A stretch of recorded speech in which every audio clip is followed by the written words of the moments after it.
Olá, sejam bem-vindos ao programa Assembleia Debate. Todo mundo, uma vez ou outra na vida, se sentiu triste ou deprimido, né? Uma reação natural à perda, aos desafios e à baixa autoestima. Mas e quando este sentimento se torna intenso, com duração de longos períodos e retira a pessoa de uma vida normal? O tema em debate de nosso programa de hoje é a depressão. Um transtorno mental cada vez mais comum, mas que também é tratável. A Organização Mundial de Saúde calcula que em 20 anos a depressão ocupará o segundo lugar no ranking dos males que mais matam. E para conversar, discutir e entender mais sobre o assunto, nós convidamos um time. Com a gente, o Dr. Ricardo Moreno, psiquiatra. Temos também aqui Carlos Correia, que é voluntário do CVV, o Centro de Valorização da Vida. Conosco, Clarice Pimentel Paulon, que é psicanalista e vice-presidente do CRPSP, que é o Conselho Regional de Psicologia de São Paulo. E também temos aqui conosco a doutora Sabrina Gonzalez, psicóloga. Sejam todos muito bem-vindos aqui no nosso programa e no nosso debate. Bom, para quem está em casa, para a gente começar a entender primeiro depressão, vou perguntar já logo para o doutor Ricardo aqui. O que é depressão, doutor Ricardo? É uma doença? Depressão é uma doença psiquiátrica e ela tem algumas características que a diferenciam da tristeza normal. Como eu falei no início, né? Isso. Às vezes a gente se sente triste, melancólico. Isso faz parte da vida psicológica de todos nós e isto não é depressão. Depressão é quando o indivíduo tem uma série de sinais e sintomas bem característicos, além da tristeza, irritabilidade, lentificação, pensamentos ruins, falta de vontade, dificuldade de sentir prazer em atividades usualmente prazerosas, entre outros sintomas. Uma outra característica da depressão é que ela dura a maior parte do tempo, não são momentos apenas. E por convenção ela tem que durar mais do que 2 semanas. E, de modo geral, ela causa prejuízo no funcionamento global do indivíduo. No dia a dia. Independente dela ser de intensidade leve, moderada ou muito grave, ela causa prejuízo nas atividades do cotidiano, no trabalho. Às vezes o indivíduo consegue funcionar, mas a um custo muito elevado, o rendimento dele cai como um todo, quer dizer, é uma forma de prejuízo funcional. Nossa, estou vendo a gama que o senhor está dando aí de itens, né, de sintomas que a gente sente. Isso. Eles sintomas precisam estar todos juntos? Isso. Ou com mais intensidade já me diz que eu possa ter depressão? Excelente pergunta. Existe uma hierarquia de sintomas.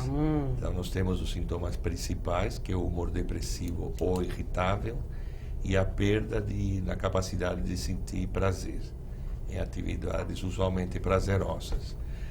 Outros sintomas que podem acontecer são alterações do pensamento, pensamentos lentos, pensamentos pessimistas de modo geral. Podem ocorrer perturbações de sono, apetite, com aumento ou diminuição do sono, o apetite. Até apetite, até o sono. Isto. Pode ocorrer também uma diminuição nas funções cognitivas, ou seja, concentração, raciocínio, memória e, consequentemente, uma baixa produtividade intelectual. E por aí vai. Tem vários sintomas que podem aparecer, como desesperança, sensação de não ter perspectivas em relação ao futuro, desamparo, se sentir muito sozinho, apesar de ter pessoas à sua volta, comprometimento na capacidade de organizar e planejar as atividades, desde atividades do cotidiano, como, por exemplo, escolher a roupa que vai vestir pela manhã. Até isso? Até isto. Há uma indecisão muito grande, que em casos mais graves, o indivíduo perde essa capacidade de escolher coisas simples do seu cotidiano. Quanto mais tomar decisões mais importantes ou que requerem de maior conhecimento ou uma atividade maior do seu arsenal psicológico. A gente, quando fala de uma pessoa depressiva, a gente geralmente lembra aquela pessoa melancólica, entristecida, enclausurada, não gosta de sair, se expor, e que às vezes a gente fala muitas vezes aí botando o dedo ali no vizinho, falando, Por que você não se troca? Vai num cabeleireiro, se arruma, vai sair, ver gente na rua, ser mais feliz. É assim, doutora, que a gente As pessoas pode tendem- começar a ajudar alguém aí que às vezes está com depressão e a gente não faz ideia? Não, a gente tem que achar um ponto entre estimular sem pressionar, né? Então, você não pode chegar... por que você não se arruma? Você não falaria isso para um paciente que acabou de sair de uma cirurgia. Por que você não se arruma e vai para o shopping, né? A depressão, ela é uma doença. Então, você tem que ir aos poucos, incentivar dentro do limite. E as pessoas né? sabem que estão com essa doença? Por exemplo, como eu, Silvia, posso diferenciar uma tristeza que está me acometendo por uma semana de uma pessoa, eu não tendo depressão, de uma pessoa que tem depressão? Como é que eu identifico isso? A minha tristeza é causada, é isso? Falar, Silvia, a sua tristeza provavelmente foi causada por algo. Sei lá, você teve uma perda, você Teve uma perda, você percebe um motivo real e essa tristeza vai para o ambiente externo, ela é direcionada para o externo, né? Então, você sente que falta algo para você do externo. Falta uma pessoa, eu perdi isso, estou desempregado, né? Quando eu tenho depressão, a gente sente falta algo em nós mesmos. Então, a pessoa se sente quebrada, a pessoa se sente vazia, a pessoa se sente sem vida, sem energia, sem nada. Né? Então ela não é direcionada de uma hora para outra? Isso pode acontecer de uma hora para outra? Geralmente tem Ou ela tem é um evolutiva? gatilho, tem várias. Ela é evolutiva, mas tem vários fatores relacionados à depressão. Né? A gente não pode atribuir uma causa só, porque ela tem questões genéticas, tem questões do organismo mesmo, tem questões psicológicas, de vivência, hormonais. Então a gente tem que ver todas essas situações para ver o melhor diagnóstico. O que foi a causa disso, né? Às vezes eu pego muito paciente de cirurgia bariátrica, né? Então, através da cirurgia, eles deixam de tomar algum remédio. E por causa de deixar de tomar esse remédio, eles desenvolvem depressão, porque abaixa o nível de serotonina. Então na verdade, é químico. Aqui, nesse caso, foi químico. Tá. Então, nesse caso, foi químico. Nesse caso, foi químico. Você regulando isso, possivelmente tem uma melhora. Mas tem casos que... eu tenho um caso de uma paciente que ela tinha um consultório e ela era uma dentista, ela perdeu o consultório numa fatalidade, o prédio teve uma explosão, perdeu o consultório, né? E ela começou a entrar em depressão. Isso também pode ter um start, assim, Tem um né? start, Alguém morreu, pode ter um start, alguém morreu, uma perda coisa muito assim, grande. Mas mesmo assim tem uma predisposição. É isso que eu ia falar. Então, isso significa que essa pessoa, por exemplo, ela já era doente. Ou quer dizer, ela já tinha a informação de depressão dentro dela, esse gene, mas não é um gene, né? Enfim, ela já tinha essa informaçãozinha de depressão dentro dela. Não é bem assim, só startou. Não, é que assim... Não é.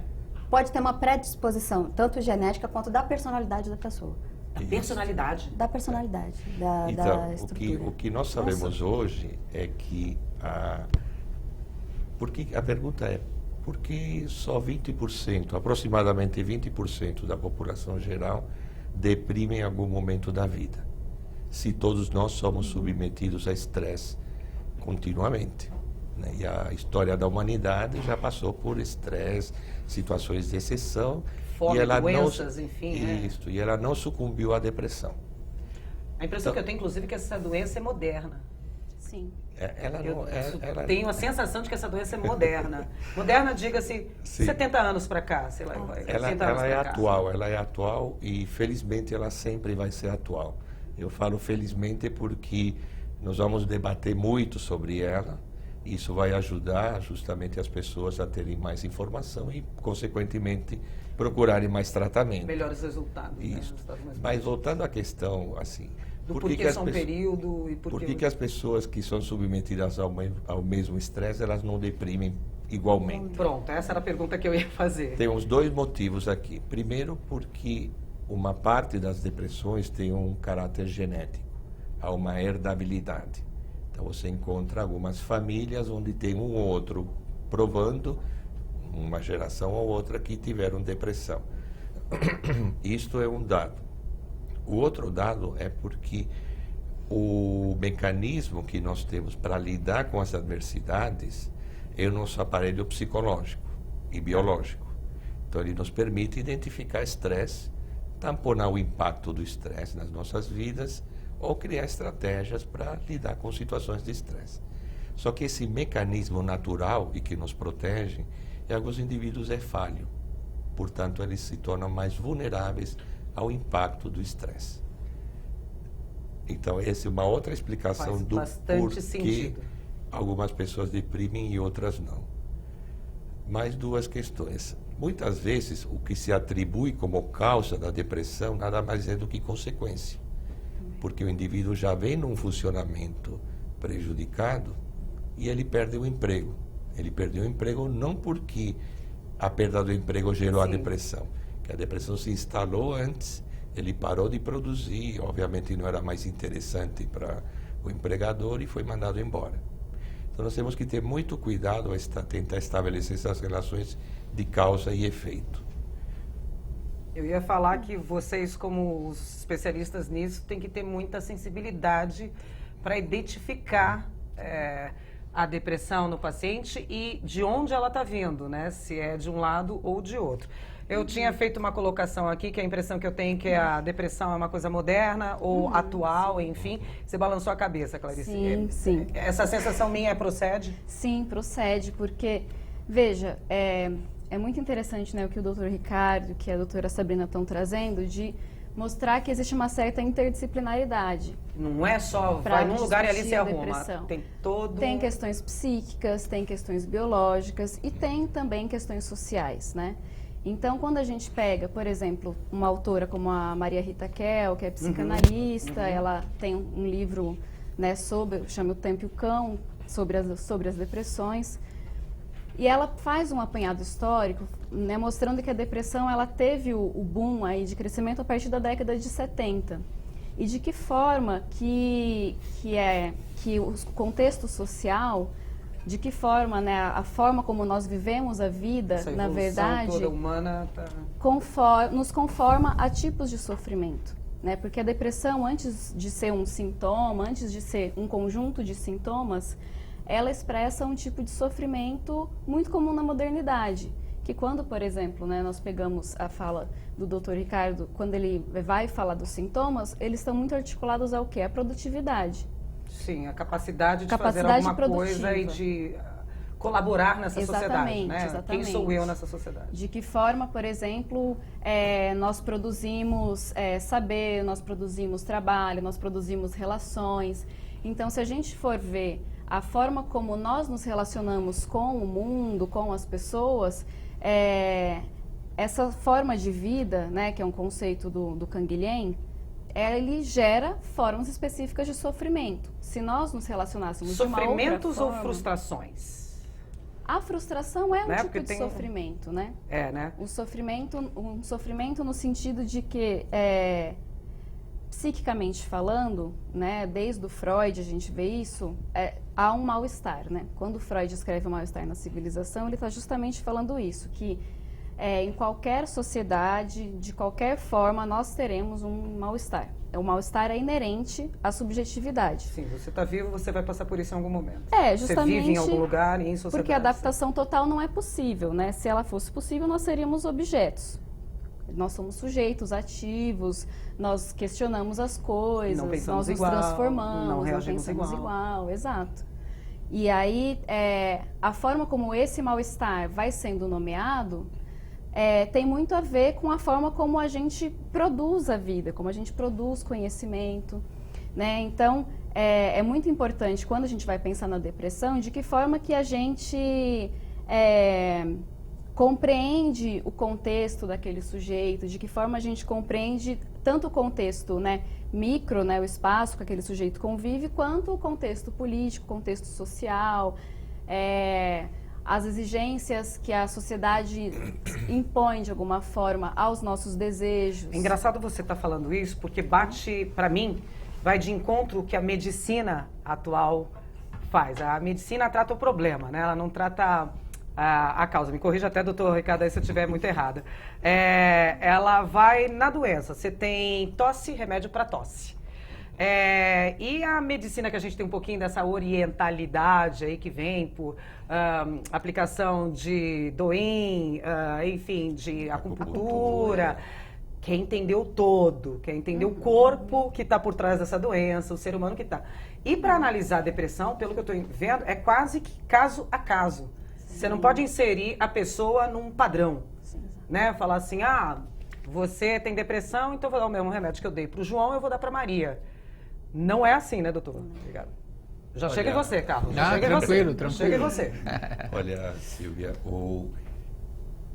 depressão não é uma condição normal. Tá. Primeira Nós coisa que a temos gente tem que partir entender. desse princípio. Pronto. O sofrimento que a depressão traz não acrescenta nada para o indivíduo. É um sofrimento de risco. Por quê? Porque a gente sabe que a doença tem morbidade elevada, isso significa quem adoece de depressão pode adoecer de tantas outras coisas, ou se já tem uma doença prévia, essa doença pode evoluir, e tem mortalidade elevada, por suicídio, por acidentes. Ou pelas próprias doenças que evoluem. Pelas próprias doenças que evoluem. E tem mais um dado interessante, que é uma questão das neurociências dos últimos anos para cá. O cérebro sofre a cada episódio depressivo. O cérebro é atacado, então Sim, ele... a depressão ela se origina no cérebro. Então, assim, é inegável que nós temos uma vida psicológica, afetiva, de relacionamento social, contexto cultural, ético, etc. Mas tem algo que é muito anterior a tudo isto, que é assim, o que faz com que eu possa ter todo um arsenal psicológico e cognitivo para estar aqui conversando com vocês. Isso não se dá ao acaso. Tem o cérebro que está por trás disto.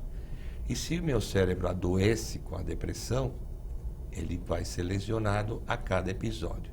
Então, assim, essa visão romântica da depressão, ela não procede nas evidências científicas e médicas atuais. Depressão é um problema médico, tem uma base fisiopatológica não conhecida completamente, mas se sabe que precisa ser tratada. E que o tratamento, obviamente, tem os medicamentos antidepressivos, tem todas as intervenções psicossociais, que elas são complementares entre si. O medicamento, ele remove a doença ou os sintomas, e o psicológico ajuda o indivíduo a se reconstruir para poder continuar vivendo e não sucumbir. Eu ia perguntar agora, eu quero fazer essa pergunta para o final, viu, Giba? Tá vindo aqui para mim a informação para eu perguntar se tem cura. Eu já vou chegar nisso daqui. Eu primeiro quero passar para o CVV, do Centro de Valorização à Vida. Aqui nós temos a área, o time especialistas em multidisciplinar, doenças técnicos, mentais, né? Exatamente, estudados, corpo, mente, alma, né? Aqui desse lado de cá. E aí tem o apoio. Isso. O lado de lá com o Carlos a gente tem apoio. Primeiro, o que é o CVV para quem está em casa, se não conhece, enfim? Então, o CVV existe há 55 anos. É uma organização formada por voluntários em todo o Brasil. Nós temos cerca de 2.000 voluntários, 76 unidades. Nós atendemos por chat, atendemos as pessoas 24 horas, por Skype, por e-mail. Então, a gente ouve muito o sofrimento das pessoas. E a gente, ao contrário dos doutores aqui, os pacientes vão com hora marcada, e às vezes a dor acontece fora dessa hora e eles não têm com quem conversar. E a gente se oferece como leigos que somos na área de saúde mental, mas como um ombro amigo para ouvir aquele desabafo, aquela dor que está insuportável, que pode fazer com que ele tome consequências até letais, né, de se autoexterminar. Então, a nossa experiência é conversar com as pessoas mesmo, respeitando-as na sua dor, naquele momento, não questionando mesmo, não indicando caminhos fáceis, óbvios às vezes, que poderiam ser para qualquer um. Na depressão, a pessoa, diante de um grão de areia, para nós, ela está diante de uma montanha intransponível. Para ela, é uma montanha, né? Então, a gente conversa com ela de pessoa para pessoa. E essas pessoas que nos ligam, elas relatam um grande sofrimento. São né? muitas pessoas que ligam? Muitas pessoas. Olha, mesmo? nós recebemos cerca de 1 milhão de ligações por ano, sendo que atualmente, faz 15 dias mais ou menos, o Ministério da Saúde reconhecendo o trabalho do CVV, assinou um convênio conosco, que já vinha num plano piloto originado no Rio Grande do Sul, onde hoje o atendimento, que começou lá, gratuito, o telefone do CVV para todo o Brasil é 141. Mas no Rio Grande do Sul é o 188 e já está funcionando gratuitamente, inclusive para celulares. Quando as pessoas começaram a usar essa ferramenta, o número de ligações quadruplicou, porque era de graça e as pessoas podiam ter a ferramenta do celular ali na mão. Então, a quantidade de pessoas que nos liga é muito grande. E a partir desse convênio, nós estamos expandindo. E de noite isso acontece? E esse atendimento também acontece de noite? Inclusive, a gente está trabalhando muito para formar voluntários para a madrugada, porque... Que é um horário... É um horário de pico. Nós temos alguns horários e dias de pico. Então, nós temos no final do ano, que é um pico altíssimo. Temos isso também, essa sazonalidade cerca aí? De 20% das ligações, aumenta 20% dos números de ligações no final do ano. Uma época talvez mais nostálgica. É um período em que as pessoas acabam festas. fazendo balanços das suas vidas, faculdades e tal. Rompimentos amorosos que acontecem naquela época, onde uma família se desestrutura à beira de um final de ano, de um Natal, de umas férias, né? Aquela ceia de Natal que de repente eu vou ter que compartilhar com alguém que eu não gostaria de estar compartilhando. Menos uma mesa, menos dois à mesa. Também tem isso, essa saudade. É o primeiro Natal sem o pai, sem a mãe, de repente, sem o filho. Então, assim, é um sofrimento muito grande. O CVV se oferece como uma alternativa de um ombro amigo para esvaziar aquela tensão naquele momento. A pessoa ter uma percepção, ela na conversa que ela tem com a gente, ela começa a se perceber de que as coisas não estão legal e que de repente elas precisam de ajuda médica, profissional, da área de saúde mental. E assim, uma coisa que mais motiva talvez o voluntário do CVV é saber que em 90% dos casos o suicídio poderia ser prevenido. Se hoje nós temos 32 mortes por dia, assim, lá... Está assim, computado. Está escrito lá, 32 por dia, dado no sugestão. Não, dados oficiais. 32 mortes por dia de suicídio? Por dia, é uma cada 45 minutos. De suicídio? Declarado. Por dia, agora, acontecendo. Então, se em 90% dos casos a OMS diz que pode ser prevenido, então a gente precisa falar do assunto.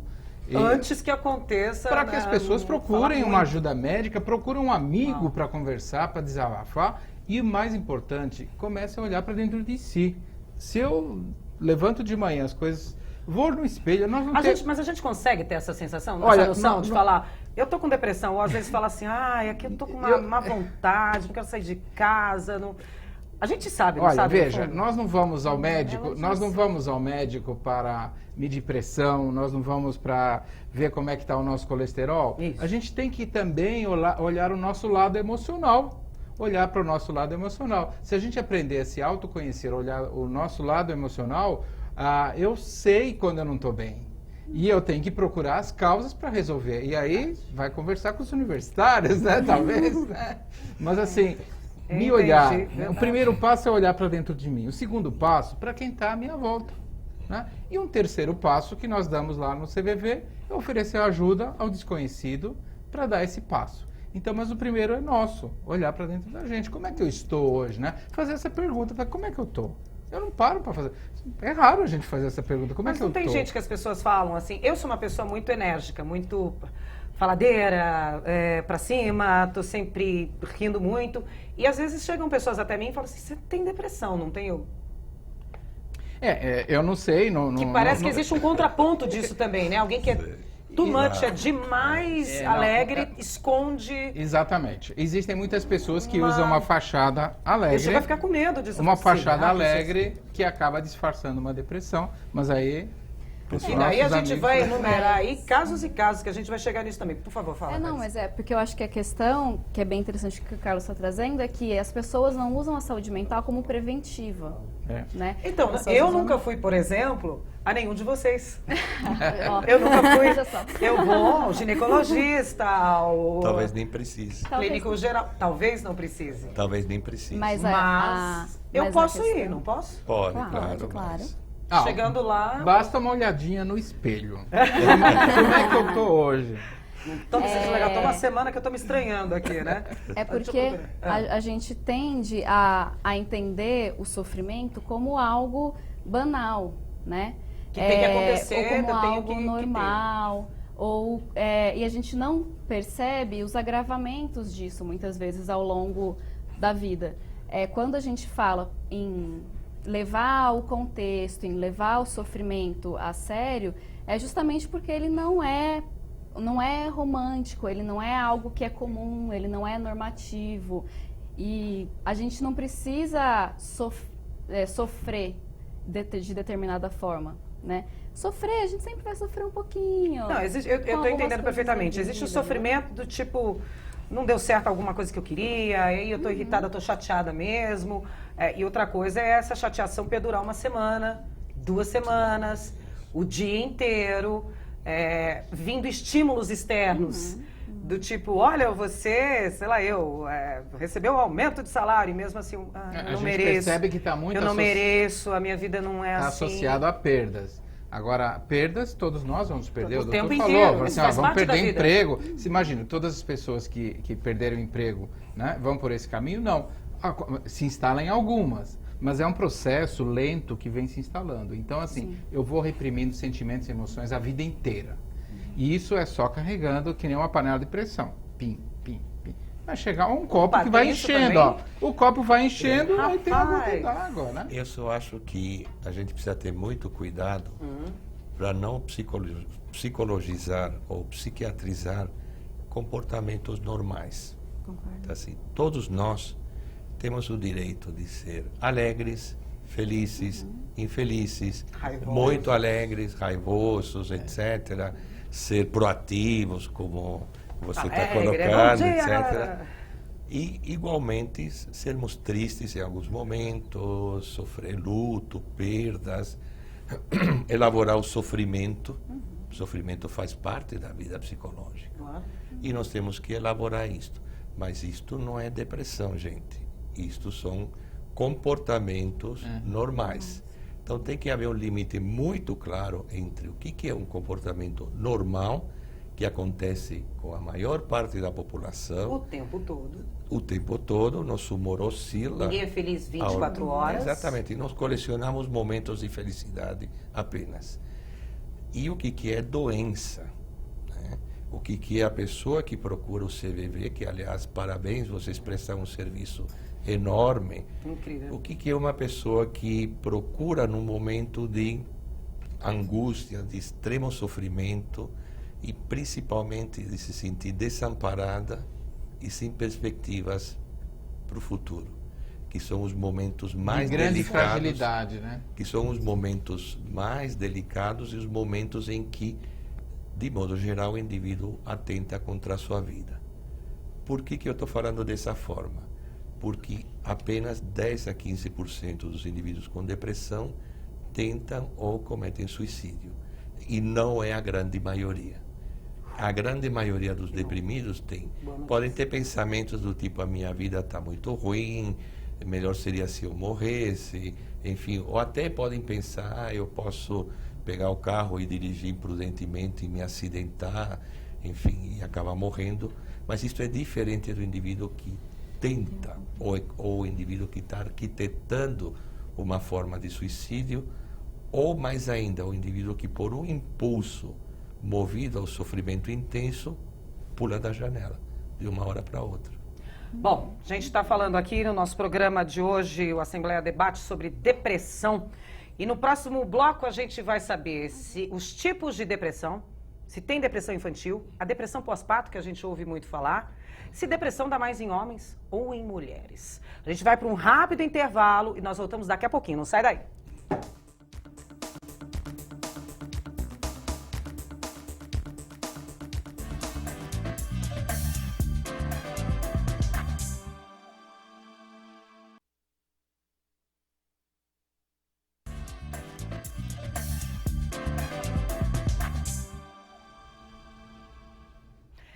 Depressão é o tema escolhido pela Organização Mundial da Saúde para as comemorações do Dia Mundial da Saúde em 2017, que acontece anualmente, dia 7 de abril. Esta data é reconhecida desde 1950 e coincide com o aniversário da fundação da OMS, que é de 1948. Neste Assembleia Debate, nós vamos falar sobre como e por que a depressão afeta pessoas de todas as idades, de todas as esferas da vida e em todos os lugares. Por isso, nós trouxemos um time para debater o assunto. Conosco está aqui o Dr. Ricardo Moreno, psiquiatra. Nós temos também Carlos Correia, que é voluntário do CVV, que é o Centro de Valorização da Vida. Conosco está também Clarice Pimentel Paulon, que é psicanalista e vice-presidente do CRP de São Paulo, o Conselho Regional de Psicologia daqui do estado. E a doutora Sabrina Gonzalez, psicóloga. No bloco anterior, eu deixei uma pergunta no ar aí, para quem fosse tomar um cafezinho, uma água. Queria saber se existem tipos diferentes de depressão, que vai desde a mais branda até a mais severa, se acomete mais com homens ou com mulheres, depressão pós-parto, depressão infantil. Doutora Sabrina, que estava quietinha aqui antes da gente ir para o intervalo. Existem diferentes tipos de depressão? Existem sim. Tem a depressão pós-parto, né? Tá. Que a gente ouve muito falar. Essa é que bem vem com a popular, relação né? com a gravidez, da mulher com a gravidez, com aquele bebê que vai chegar, enfim, tem vários fatores relacionados a essa relação com a gravidez e com o bebê. E só acontece naquela hora e depois ela some, essa depressão? Ela pode perdurar por anos e anos, se não tiver tratamento. Entendi. Né? Depressão infantil? Existe depressão infantil também. Bastante, inclusive, um número muito alto. É mais difícil você... Depressão infantil. Para as pessoas perceberem, né? São pequenos comportamentos, né? Da criança. Então, é uma criança... ela fica mais quietinha, mas ela não é tão isolada assim como no adulto, né? Ela fica mais presa no mundo dela, nas fantasias delas, mas ela não interage tanto, mas o adulto acha, não, é dela, é coisa dela, é normal dela, ela é introvertida ela é mesmo. Tímida, então, quietinha. Mas tem bastante.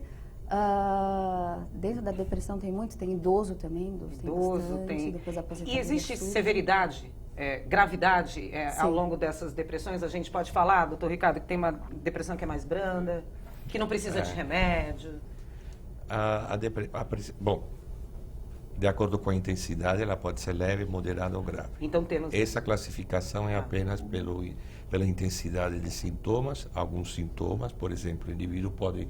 leve, por exemplo, é pode ser caracterizada... leve porque ele não está tão comprometido, mas se tiver pensamento suicida, aí ela automaticamente passa a ser grave. Porque a condição de vida não vida é uma condição grave, do ponto de vista médico. Então, tem essas características de acordo com a intensidade, de acordo com a frequência. Nós temos a depressão como episódio único. Então, 40% dos indivíduos que tiverem um episódio depressivo nunca mais terão mais nada. Peraí, como é que é essa história? Exatamente. E 60% dos indivíduos que tiveram um episódio depressivo terão a chamada depressão recorrente, que é aquela que se manifesta ao longo da vida. E ela se manifesta independentemente de fatores sociais, psicológicos, do tipo o indivíduo deprime e não sabe por que está deprimido. Era uma das minhas perguntas. Então, se uma vez deprimido, isso. sempre deprimido. Não necessariamente. Tem 40%? Exatamente, 40%. Pode passar por isso uma vez e acabou. Nunca mais ter nada. O grande problema são aqueles indivíduos que têm depressão recorrente. Muitos deles vão precisar de tratamento ao longo da vida, como qualquer tratamento em medicina para doença crônica, para diminuir o risco de aparecimento de novos episódios. Agora, doutor, o senhor está falando assim, faz a gente pensar, eu estou triste, eu estou sem vontade, eu não durmo direito, tenho um mau humor latente. São todos casos de percepção sensorial do que eu estou vendo, algumas físicas, do que eu estou sentindo, eu acho que eu tenho depressão. Se eu for no laboratório, se eu for no seu consultório, fala assim, doutor, tem algum exame que eu faça para detectar se eu estou produzindo mais isso ou menos aquilo, para detectar, falar, Silvia, você está entrando num quadro... Certo. Excelente pergunta. Depressivo. Infelizmente, nós não temos nenhum exame diagnóstico. Não uma tem. prova laboratorial diagnóstica. Porque nós sabemos que existem alguns genes que estão envolvidos, que nós sabemos que podem ter alterações na estrutura cerebral, enfim, alguns marcadores, mas não definitivos. O diagnóstico ainda é feito pelas características clínicas que o psiquiatra observa, que o paciente refere, através da entrevista psiquiátrica. Agora, a gente pode ter também outras interferências aí para ajudar na depressão. Eu digo, o uso de tóxicos, Pode. álcool, remédios, que eu estou tomando um remédio, por exemplo, sei lá, eu para diabetes, e desencadear, você falou aí de cirurgia bariátrica, que as pessoas têm menos absorção de vitaminas. Vitaminas, e ou aí deixa de tomar algum remédio. a gente que tem pode... esses casos também, Tem. que a gente, tô quieto, não tenho herança genética, tô bonitinho e de repente... Exatamente. Nós temos... Aí entra novamente os subtipos depressivos. Então, nossa, nós já tem mais falamos isso de ainda. intensidade, já falamos de duração, episódio único recorrente, e nós temos as outras formas clínicas. Formas clínicas é a característica da depressão. Tem depressão melancólica, sazonal, aquelas depressões dependendo do fotoperíodo do ano. Se é inverno, né? Isso, se é, exatamente, do se é de dia, de periparto. noite. Periparto não necessariamente só no pós-parto, mas do periparto, antes inclusive. Temos a depressão atípica, a depressão com sintomas psicóticos, delírios ou alucinações. Então tem várias formas clínicas de manifestação diferentes. Isso é importante identificar porque isso diz respeito ao tratamento, a um tipo ou outro de tratamento. E ainda nós temos as depressões que são causadas ou por doenças em geral, por exemplo, problemas de tireoide, câncer, infecções, por exemplo, infecção pelo vírus HIV, não pelo fato do indivíduo ficar triste porque pegou HIV, Não. nada disso. É É viral. por uma interação do agente no sistema nervoso central, no cérebro. Alguns tipos de câncer no cérebro, câncer de cabeça de pâncreas, uma coisa que a gente sabe há mais de 70 anos, que esse câncer específico, ele cursa com depressão. Doenças reumatológicas podem cursar com depressão e assim por diante. Uma outra questão são as substâncias, lícitas ou ilícitas. Álcool, estimulantes, maconha, cocaína, anfetaminas, derivados, alucinógenos, derivados de opioides. Cigarro pode desencadear na abstinência Tá no período sem... da nicotina, da Tá, mesma período forma sem. como a cafeína. Mas Tá. isso são grandes abusadores Tá. de droga, São desse casos- tipo de substância. Tá. E alguns medicamentos, corticoides, por exemplo, amplamente utilizados, alguns medicamentos para hepatites, hoje em dia já se sabe que alguns medicamentos têm esse potencial, enfim. Tem também. Mas, novamente, isso acontece em pessoas que têm predisposição, ou psicológica, ou biológica, ou as duas. Esses medicamentos têm esse E potencial daí de tem a provocar. importância do acompanhamento médico também no tratamento Tem. de alguma doença, de alguma comorbidade, enfim, né? O médico Isso. vai saber, vai perguntar. Sim, O médico sim. sabe o que está ali de prescrição no remédio para... Clarice, a gente tem mais mulheres, mais homens? É uma sensação que eu tenho. Parece, ou as mulheres falam mais sobre depressão, procuram mais ajuda sobre Isso é depressão. uma verdade. Isso também é verdade. Mais mulheres ou mais homens com depressão? A gente tem esse quadro? Então, a gente até estava discutindo aqui antes, né, que normalmente são mais mulheres, né, existem as hipóteses, algumas já confirmadas, outras não, que tem a ver justamente com a fisiologia, com os hormônios e tudo mais. Afinal de contas, a gente menstrua mensalmente. A gente tem Sim. alterações hormonais mensalmente ao longo de pelo menos 30 anos da vida ali, né? A gente lida com um fluxo, acho que muito mais intenso, né, de hormônios. Posso falar isso até como mulher, né? Como mulher, mesmo, experiência mais própria, como né? mulher do que como especialista e tal. Tensão pré-menstrual não é depressão. Tem uma categoria Uma diagnóstica, categoria. agora na última classificação das doenças, que coloca a disforia pré-menstrual, chama-se de disforia pré-menstrual. Isso não tem nenhuma conotação valorativa nem nada, apenas porque ela tem algumas características. A mulher fica com o humor mais para baixo, fica mais irritada, fora os sintomas físicos, aumento do volume dos seios, dor, cólicas e a irritabilidade. Que E a são ênfase sintomas muito, né, muito ali de depressão. próximos da depressão. E que dura um período, né? Isso. Não é... E o caráter recorrente, ou seja, a cada Sempre ciclo acontece. Exatamente. Sempre acontece. A gente estava falando do CVV, Carlos, surgiu uma pergunta aqui no meio do intervalo do nosso cinegrafista aqui, do Andrezão. Se quando a gente liga para vocês, a gente consegue ter algum tipo de encaminhamento médico, né? Ou caminho a seguir, do que ser não só uma boa palavra, um bom ombro amigo ali. Vocês também chegam a encaminhar os casos? O foco do CVV é ouvir a pessoa, na verdade, que ela nos diz naquele momento e respeitando tudo que ela nos diz e não questionando, não indicando caminhos, não dando soluções fáceis ou então subvalorizar o que ela está dizendo. Então, a gente apenas cria um clima favorável para que ela converse. Às vezes elas nos relatam que conversam coisas naquele momento ali que às vezes elas até não falam para os médicos, por vergonha, por algum motivo, né? Elas ocultam aquilo. Então, como é um telefone, um e-mail, um chat anônimo, a pessoa se expõe plenamente ali, sem barreira nenhuma. Ao fazer isso, muitas vezes elas sentem aquele alívio momentâneo. Né? Muitas vezes as pessoas ligam chorando, não vou dizer que elas saem contando piada, que isso aí seria propaganda de uma coisa que não existe. E a ligação dura quanto tempo? Pode durar 50 minutos, pode durar às vezes um plantão inteiro de um voluntário, que é 4 horas, pode durar muito tempo e pode ser curta. Então, o que a gente faz? A gente conversa com ela para simplesmente, naquele momento tenso, às vezes pode ser a última tentativa que a pessoa está fazendo de se comunicar com o meio exterior. Ela cansou de sofrer. Então, às vezes, antes de tomar uma decisão drástica, ela faz uma última tentativa de conversar com alguém, de se sentir ouvida, de se sentir valorizada. Então, nesse momento, ela nos relata de tudo. Nós, como não somos leigos, não somos profissionais, não vamos fazer terapia, não vamos fazer nada com ela. A gente só vai ouvir um pouco o que ela está dizendo naquele momento, né? E, ao falar sobre tudo isso, ela começa a se perceber. E muitas vezes ela mesma conclui que precisa procurar ajuda médica, precisa procurar a ajuda de um profissional da saúde mental, ou seja lá o que for. Então, assim, ela mesma toma as decisões dela. E algumas pessoas nos perguntam se a gente indicaria. E a gente indica os serviços públicos de saúde, que tem vários. Ótimo. Né? Tem os CAPs, né? que tem quase, acho que todos os municípios, né?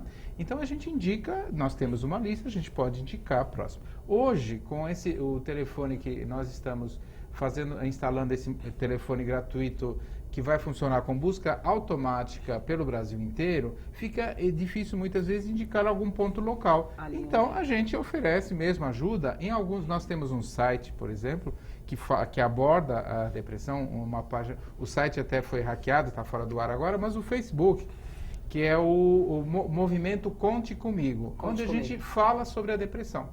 Né? E o Facebook do CVV, que é o CVV 141, a pessoa pode curtir, ela está sempre recebendo informações do nosso blog, que aborda todas essas situações que estão acontecendo e conversando com profissionais.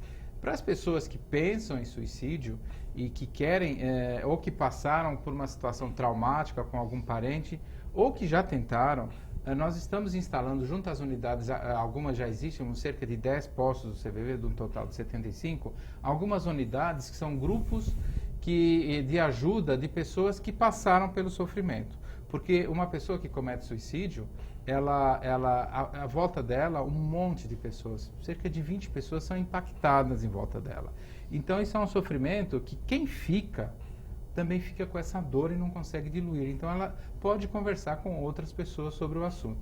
Então, essa rede que o CVV tem de ajuda é uma ajuda complementar, emergencial mesmo, que não dispensa de jeito nenhum ajuda de profissionais. A gente sabe que isso precisa realmente de uma... sozinho. Mas, às vezes, naquele momento mesmo grave, de agudo mesmo. Do meio da noite. Às vezes a gente fala assim, o ideal era conversar com um confidente meu para conversar, dar uma desabafadinha, né? Mas eu vou ligar para o meu melhor amigo às 4 da manhã sobre isso, às vezes. Não quero incomodar. Não quero incomodar. Então, a gente oferece essa alternativa de um pronto-socorro emocional para aquelas emergências, para quem quiser. E a pessoa, às vezes, a gente está desmistificando, fala assim, olha, não importa o que você queira conversar, liga para a gente. Não precisa dizer assim, eu estou ligando porque eu quero me matar. Não, você liga, olha, alguma coisa não está legal, dá uma ligadinha, conversa com a gente um pouco. Né? Não vai perder nada, né? Não vai perder nada. É de graça. As pessoas mais velhas, fico imaginando assim, mulheres então que saíram aí da menopausa, também queda de hormônio aí, os hormônios estão todos aí tentando se rearranjar dentro do organismo, que já não estão mais trabalhando, que já têm a vida ganha, filhos criados, netos, são pessoas que na teoria então não vão ter depressão. Depende. Depende também, né? Depende porque depende muito como essa pessoa se preparou para essa nova etapa da vida. A gente vê às vezes muitas, principalmente mulheres, que ficam sozinhas em casa, síndrome do ninho vazio, entre outras coisas. E é inegável que fatores psicológicos, ambientais, interferem para o indivíduo, no mínimo para modular o seu humor para baixo. E às vezes até para ter depressão. Né? Pode então acontecer Pode. também na melhor idade, como a gente costuma falar, né? Pode acontecer, é um período de risco também. Latente também. Latente. Agora, a gente falou sobre a doença, a gente falou sobre os tipos, sobre as intensidades, sobre as ajudas que se tem. Depressão tem cura? Quem quer responder? Depressão tem cura? Eu posso responder. Pode responder, doutor? Para 60% dos indivíduos, não. Não porque a gente trabalha em medicina com probabilidades. Tá. E para essas pessoas, a probabilidade de ter um segundo, um terceiro, um quarto, um quinto episódio é muito grande. E esse risco aumenta conforme o número de episódios, conforme, novamente, das variáveis ambientais, psicológicas, suporte, acolhimento, enfim. As pessoas que são deficitárias nisso, elas têm um risco maior. Para esses indivíduos, não. Mas a boa notícia é que tem tratamento. Bom, não tem cura, então ufa, a gente respira em casa aí. Tem tratamento, e tratamentos bons, que dão resultados. Bons, tratamentos bons. Os antidepressivos, eles vêm da década de 50, os medicamentos.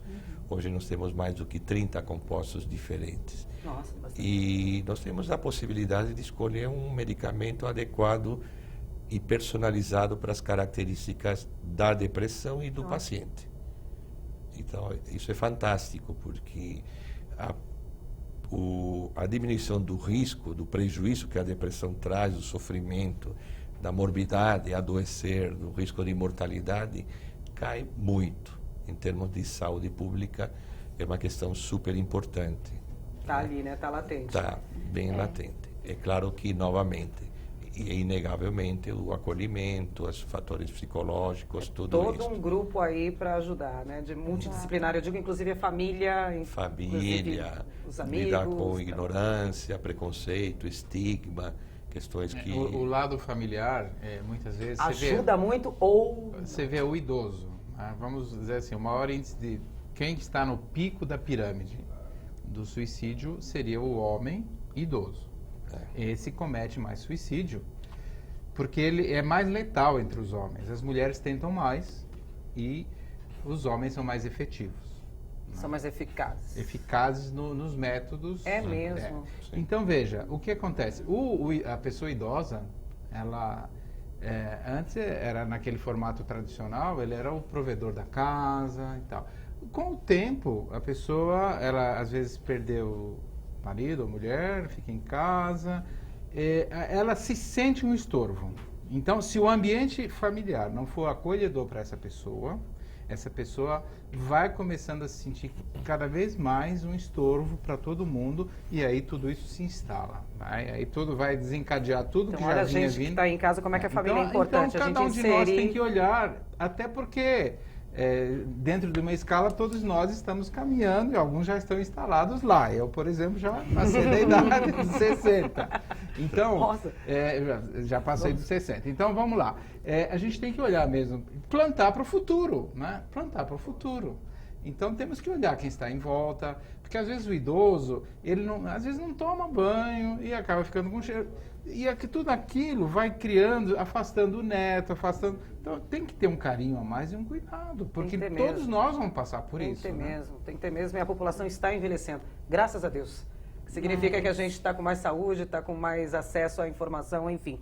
Eu tenho 5 minutinhos para terminar o programa. Fala, Clarice. Não, mas eu acho que uma coisa importante é que eu acho que a gente se dá conta aqui que a depressão é um fenômeno super complexo, que envolve muitos fatores e o fundamental justamente é não medicalizar excessivamente, não psicologizar excessivamente. Eu acho que o Carlos traz uma experiência super interessante pelo CVV, que é, a partir da própria experiência dos voluntários, se deu conta de que a escuta do sofrimento é a base fundamental para que a gente possa minimamente fazer com que a pessoa chegue nas próprias conclusões para buscar aí então a ajuda profissional necessária e traçar novos caminhos, pensar em novas apostas, né? Então, eu diria que o fundamental nesse sentido é pensar na complexidade mesmo do tratamento, até por conta da complexidade da doença, né?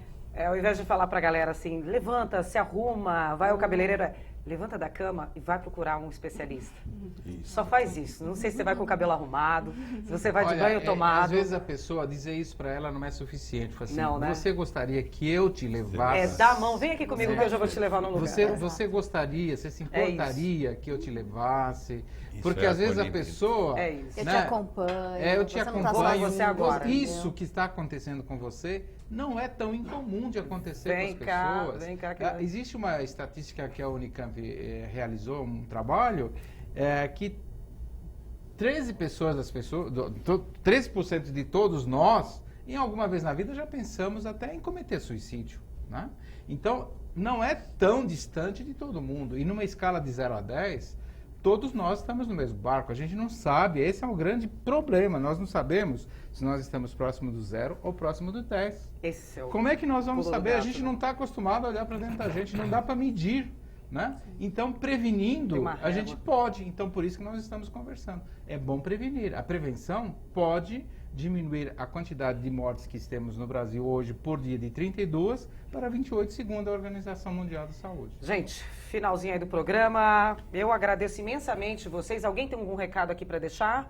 Olha, se precisarem Fala, cara. de quem quiser ser voluntário ou precisando de ajuda, né, pode entrar em contato pelo cvv.org.br, se inscrever. E se quiser ajuda diretamente no site, já tem telefones, endereços, tem atendimento pessoal também, que há pessoas que às vezes tem um custo, ele pode ir lá nas Tanto para unidades do ajudar, CVV. quanto para receber ajuda, dá para... Para conversar, pode ir procurar um dos nossos postos do CVV, que estamos aí espalhados pelo Brasil inteiro. Gente, fala, doutor. por E favor. eu acho que quem também quiser discutir a depressão mais nesse sentido das patologias do social, a gente tem lá na USP o Laboratório de Teoria Crítica, Filosofia e Psicanálise, que é o LATESFIP, coordenado pelo professor Vladimir Safatli, Christian Dunker e o Nelson da Silva Júnior, e a gente está lá todos os sábados, mensalmente, discutindo as diversas patologias no seu âmbito mais contextual e clínico-social possível. Por aí. Doutora Sabrina, tem algum recadinho aí para as pessoas? Assim, vai Então, na de fé. grupo de ajuda, eu conheço um que eu indico muito meus pacientes, indicava os pacientes inclusive da Santa Casa, que é o grupo de ajuda da PUC mesmo, geralmente de luto. Isso aqui em ou São de... Paulo, capital. São Paulo, capital. São Paulo, capital. É na PUC mesmo. Tá? Qualquer é um coisa- ótimo grupo. Ou inclusive as próprias universidades que têm atendimento gratuito. Bom saber esses E caminhos elas também. conseguem encaminhar para Universidade. outra coisa. Doutor Ricardo, suas Entendeu? considerações finais, por favor. Bom, depressão é um problema médico, é uma doença do corpo, da psicologia, do comportamento. Não é uma questão social ou psicológica apenas.